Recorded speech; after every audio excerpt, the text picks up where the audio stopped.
السلام علیکم ناظرین، آپ دیکھ رہے ہیں ڈیلی پیارا پاکستان اور میں ہوں آپ کا ہوسٹ شوکت مکی جی۔ اس وقت ہم موجود ہیں ڈسٹرکٹ رحیم یار خان تحصیل لیاقت پور کے علاقے روہی چولستان میں۔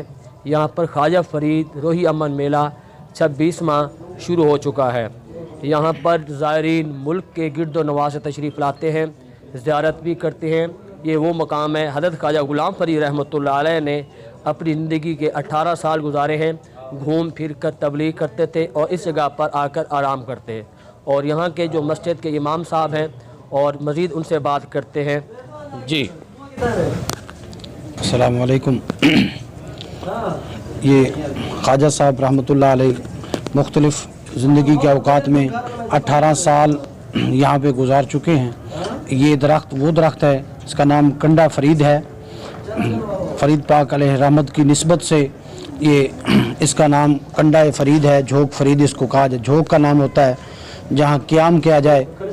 تو اس حوالے سے 25واں سالانہ روہی امن میلہ سجادہ نشین دربار فرید حضرت قبلہ خواجہ معین الدین محبوب قریجہ سنگھ کوٹ مٹھن شریف سے تشریف لاتے ہیں۔ 25 سال مکمل ہو گئے ہیں۔ آج 25واں میلہ ہے روہی امن میلہ، لوگوں کے روزگار کے لیے اور لوگوں کا روزگار، کیونکہ یہاں تفریح کا کوئی مسئلہ نہیں ہے، کوئی ایسا مقام نہیں ہے کہ جہاں تفریح کی جائے۔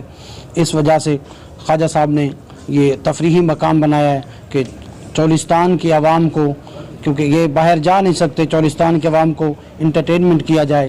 اور کنڈے کی زیارت کرنے کے لیے ملک بھر سے زائرین تشریف لاتے ہیں جی۔ جیسا کہ علامہ صاحب نے بتایا کہ یہاں پر جو لوگوں کو انٹرٹینمنٹ کو انتظامات نہیں ہیں، تو لوگوں انٹرٹینمنٹ کرنے کے، لوگوں تفریح کے مواقع حاصل کرنے کے لیے جو ہے لوگ تشریف لاتے ہیں۔ جیسا کہ ہم آپ کو بتائیں، مزید آپ کو بتاتے چلیں، کل جو ہے اونٹوں کی ریس بھی ہوگی، اونٹوں کا جو ہے وہ اس کے بعد ڈانس بھی ہونا ہے، اس کے بعد نیزہ گھوڑوں کا مقابلہ، دیگر جو ہے اس کے بعد چوری کی رسم بھی ہونی ہے، اور محفل سماع، اس کے بعد محفل نعت کا انعقاد کل کیا گیا تھا۔ دیگر جو ہے معمولات بھی جاری رہیں گے جی۔